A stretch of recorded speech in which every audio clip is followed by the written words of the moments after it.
Okay, so today's topic is going to be infertility, and I think the inquiries are more along the lines of what do you do for infertility in the alternative or non-medical world or functional world, if you will.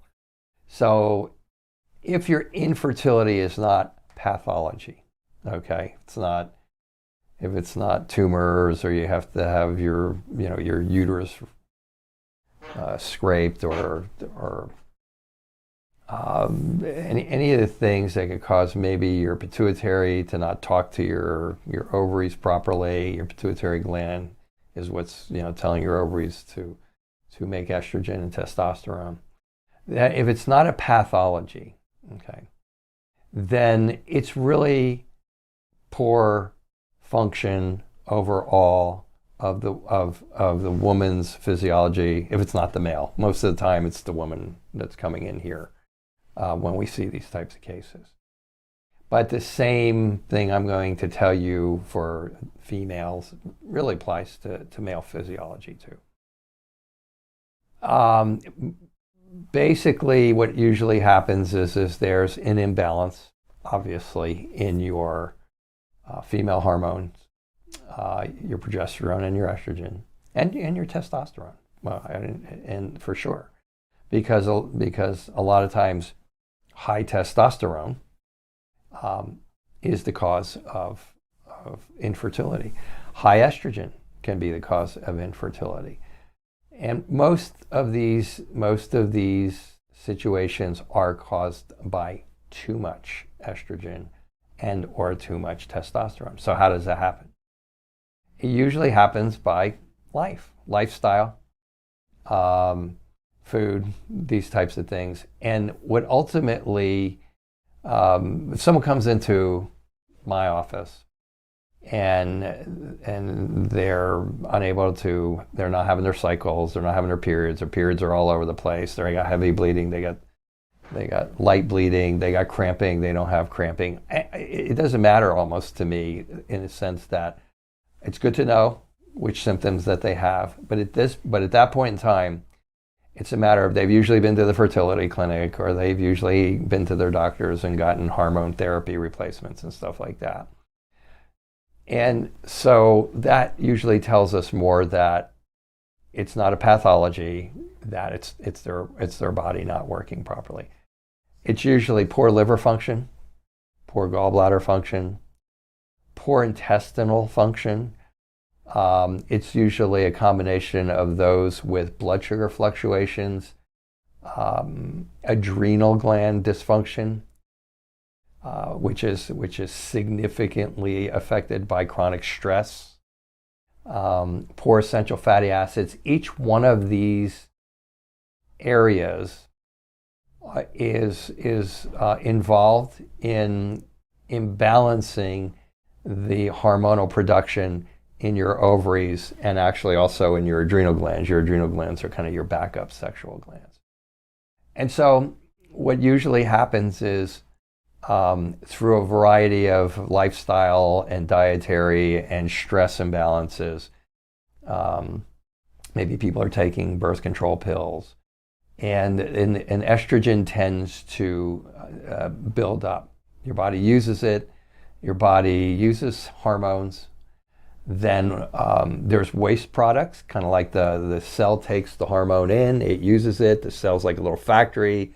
There's hormonal waste products, whether it's estrogen or progesterone or whether it's testosterone. It goes to the liver to be cleared out, goes to the gallbladder to be cleared out. There's a beta-glucuronidase in your intestines that's supposed to clear it out. It doesn't clear out. That reconstitutes unused estrogen, and this happens in your intestines. If this whole mechanism is not working properly, what happens is you're not clearing out the estrogen. You're not clearing out the estrogen in your liver. You're not clearing out in your gallbladder.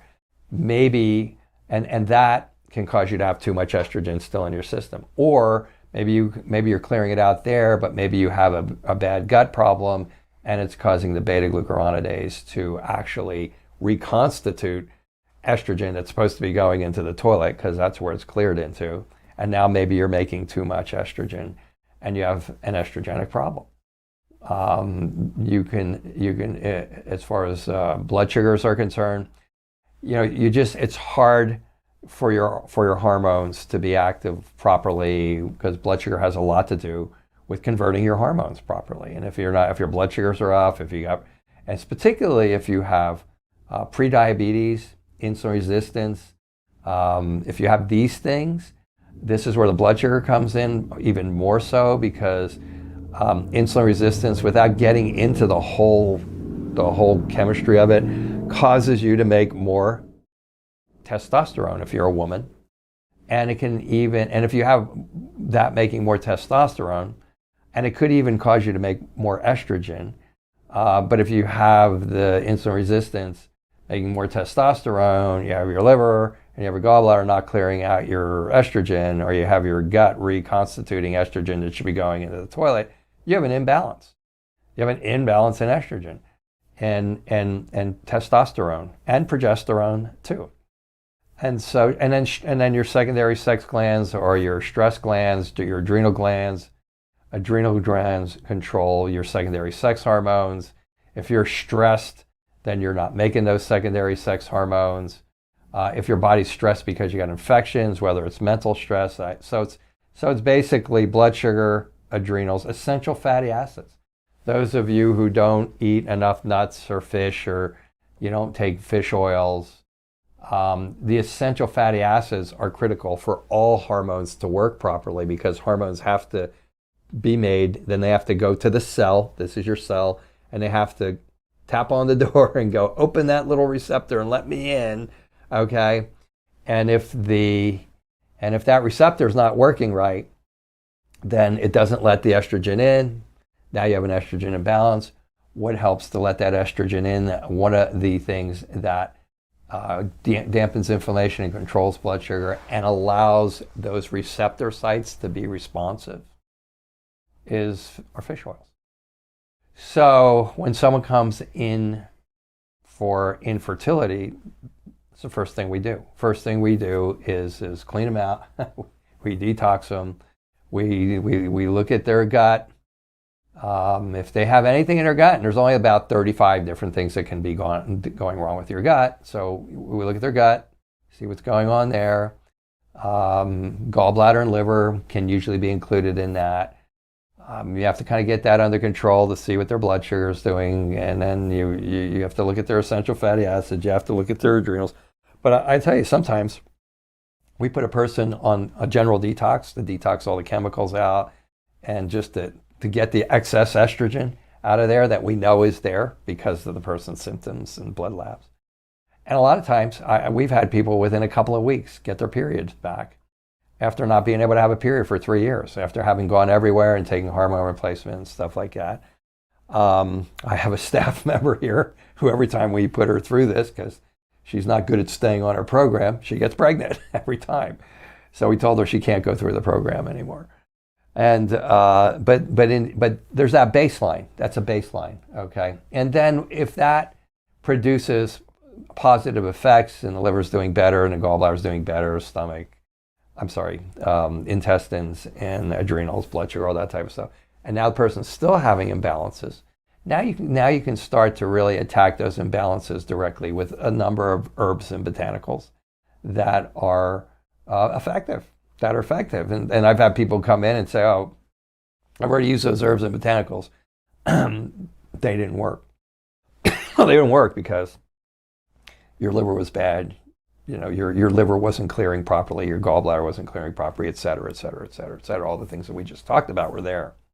So from that perspective, that's kind of the general template of functional medicine as far as the endocrinology of infertility.